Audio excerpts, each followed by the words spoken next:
पूज्य गुरुदेव को, वंदनीय माता जी को स्मरण करते हुए इस भाव के साथ कि इंसान तो माध्यम होता है, पर जो शक्ति है वो एक ही है, गुरु चेतना। और वो किसी के माध्यम से भी श्रेष्ठ को साकार कराती है। आप सब भी उन्हीं दिव्य गुरु सत्ता के माध्यम हो, और हम भी उन्हीं का एक छोटा सा घटक है। जो भी प्रकाश है वो गुरुदेव का ही है। उन्हीं को स्मरण करते हुए कि आज के इस कठिन समय में जब अनेकों लोग हैं, हमारा तो सुबह से रात का समय चला जाता है, और सिर्फ ये जानते हुए देखते हुए कि न जाने कितने लोग हैं जो कष्ट में हैं, उन सबके जीवन में सुरक्षा आए। जिनके चेहरों से खुशी उजड़ गई है, उनके चेहरों पर मुस्कुराहट वापस लौटे। जिन घरों में दुख है, तकलीफ है, वहां पर सुख लौटे। और उसके लिए पूज्य गुरुदेव से, वंदनीय माता जी से प्रार्थना है इस भाव के साथ कि उनका अनुग्रह, आशीर्वाद, अनुकंपा हम सबके जीवन पर रहे। इसी भाव के साथ एक बार गायत्री का महामंत्र साथ साथ। ओम भूर्भुवः स्वः तत्सवितुर्वरेण्यं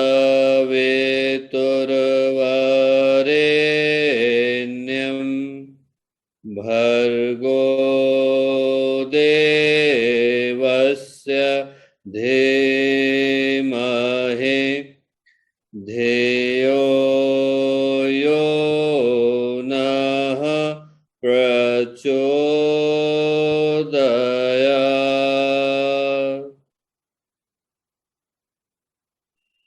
परम पूज्य गुरुदेव, परम वंदनीय माता जी के दिव्य संरक्षण में देव संस्कृत विश्वविद्यालय के जितने भी विद्यार्थी जो आज इस कार्यक्रम का हिस्सा बन रहे हैं, और सभी को बहुत सारी शुभकामनाएं। आप लोगों ने, आप लोगों के सम्मिलित प्रयास के द्वारा आज के इस कार्यक्रम का आयोजन किया, और निश्चित रूप से हम लोगों के लिए ये सौभाग्य का अवसर है कि इस कार्यक्रम का हिस्सा हम लोग बन पा रहे हैं। जो बातें महत्वपूर्ण थी, भगवान हनुमान जी की जयंती के अवसर पर कहने लायक जो बातें इस आशय के साथ थी कि आज के दिन हम लोग किन प्रेरणाओं को ग्रहण कर सकते हैं, और भगवान हनुमान के जीवन से किस संबल को, किस शक्ति को प्राप्त करने की आवश्यकता है, उनके विषय में कुछ बातें आज सुबह के संदेश में पहले कही गई हैं। और आप लोगों को समय मिले तो आप उस दृष्टि से उसको सुन सकते हैं। पर जो बात महत्वपूर्ण है, जिसको मैं समझता हूँ कि आज के संक्षिप्त से मार्गदर्शन में, क्योंकि समय अल्प है और दीप यज्ञ के इस अवसर पर हम लोग मिल रहे हैं, तो जिस बात को धारण करने की आवश्यकता है वो यही कि जिस संस्कृति की धारा को पोषित करने के लिए हम लोग यहाँ पर आए, और जो पूज्य गुरुदेव की चिंतन है, उनके जो चेतना है, जिसको हम घर घर तक पहुंचाने के लिए आज जिस भी माध्यम से अपने अपने कर्मों को कर पाते हैं, आज के समय में उन सारे गुणों को, उन सारे के सारे शिक्षाओं को, संकेतों को साकार रूप देने का समय आ गया है।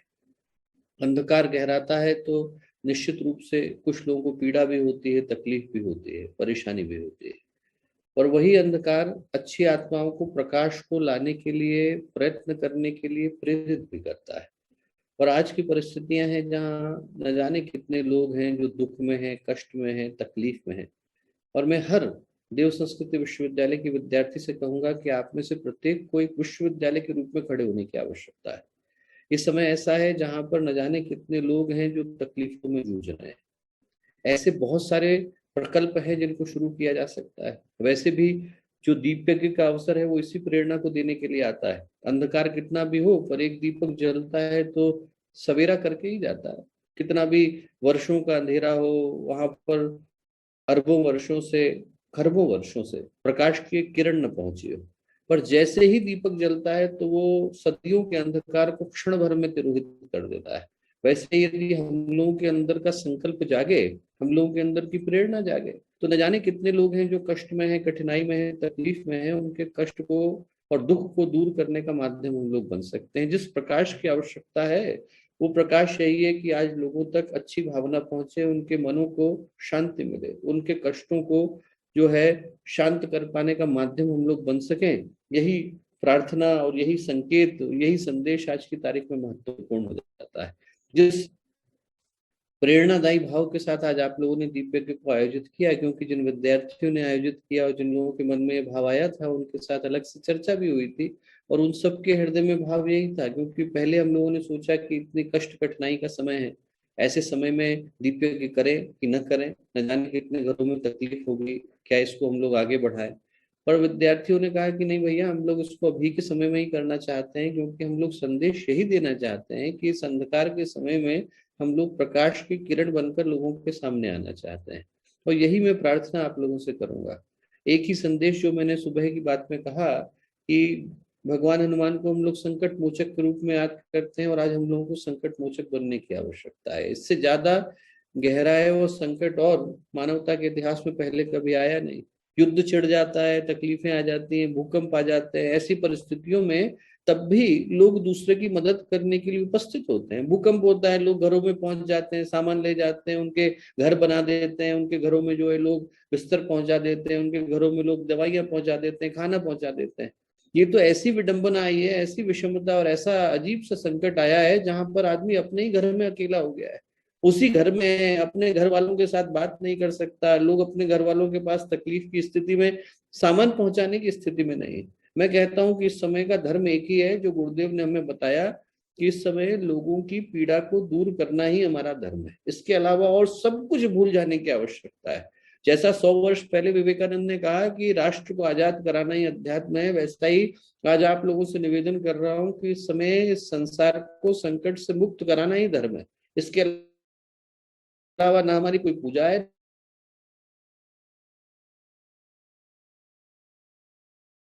न कोई उपासना है, न हमारा कोई तप है, और न हमारी आहुति भी यही है, और इस समय में हमारा धर्म भी यही है, इस समय में अध्यात्म भी यही है। आप हर एक व्यक्ति तक यही बात करना जो आपसे संभव हो सके। सुबह मैंने इस बात को कहा कि हम लोग क्या कर सकते हैं। आपको लगेगा कि आप लोग विद्यार्थी क्या कर सकते हैं। उन लोगों के डेटाबेस बना सकते हैं जिन लोगों के पास तकलीफ है।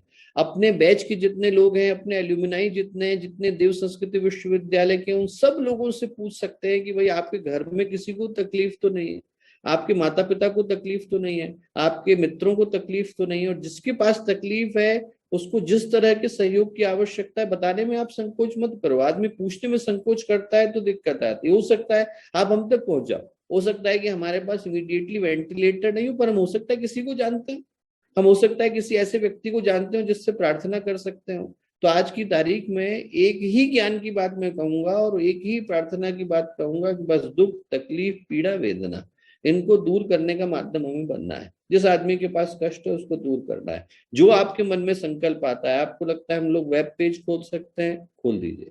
आपके मन में स्टार्टअप खोलने का विचार है, इससे बढ़िया स्टार्टअप नहीं हो सकता। ऐसे लोगों के लिए आप स्टार्टअप खोल सकते हो, मोबाइल एप्लीकेशन खोल सकते हो जो एक ही शहर के अंदर है। आदमी को भोजन की आवश्यकता है, लोगों को जो है इस समय में ऐसे लोग हैं जो लोग तकलीफ में हैं। बहुत सारे लोग हैं जिनके घरों में 4-4 लोग हैं जो एडमिट हो गए, और ऐसे समय में घर में भोजन पहुंचाने वाला कोई नहीं है। मेरी आंख से आंसू गिर जाते हैं। कल के दिन में करीब 150 के करीब फोन हुए होंगे, और उन फोनों में ऐसी ऐसी घटनाएं हैं जहां पर कि एकदम आंख में आंसू आ जाते हैं।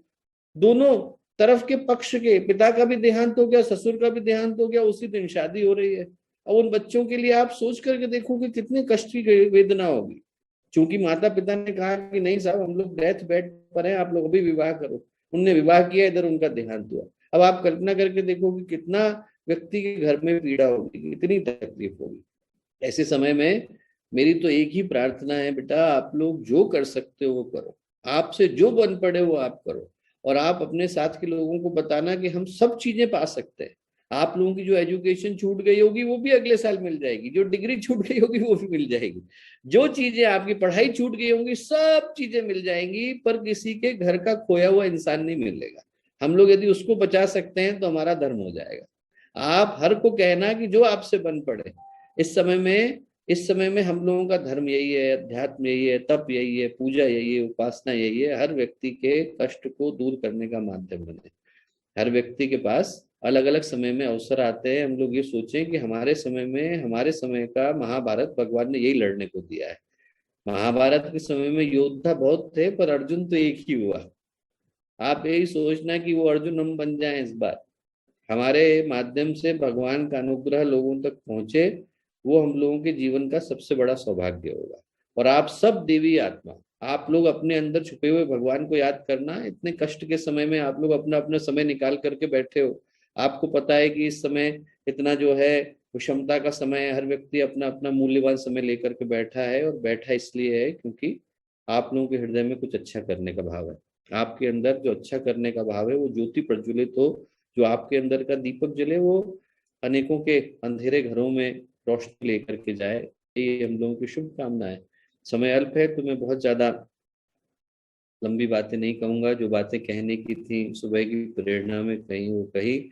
अब बस सिर्फ आपको यही कहूंगा कि आप लोग जितने अच्छे इंसान हो, आप लोग उतने पवित्र इंसान हो, आप लोगों की पवित्रता दुखियों के दुख को दूर करने का माध्यम बने। हम लोग यदि एक भी दुखी व्यक्ति के आंसू को पोंछने के लिए रुमाल बन जाते हैं तो हमारे जीवन का दीपक सफल हो जाता है। आप लोगों के जीवन का दीपक सफल हो। बहुत सारी शुभकामनाएं, बहुत सारी मंगल कामनाएं। और जल्दी उसके बाद जब कोविड की परिस्थितियां नॉर्मल हो तो आप लोगों को ई माध्यम से देखने के बजाय एकदम सामने के माध्यम से देखने का अवसर मिले, ऐसी शुभकामनाएं, ऐसी मंगल कामनाएं।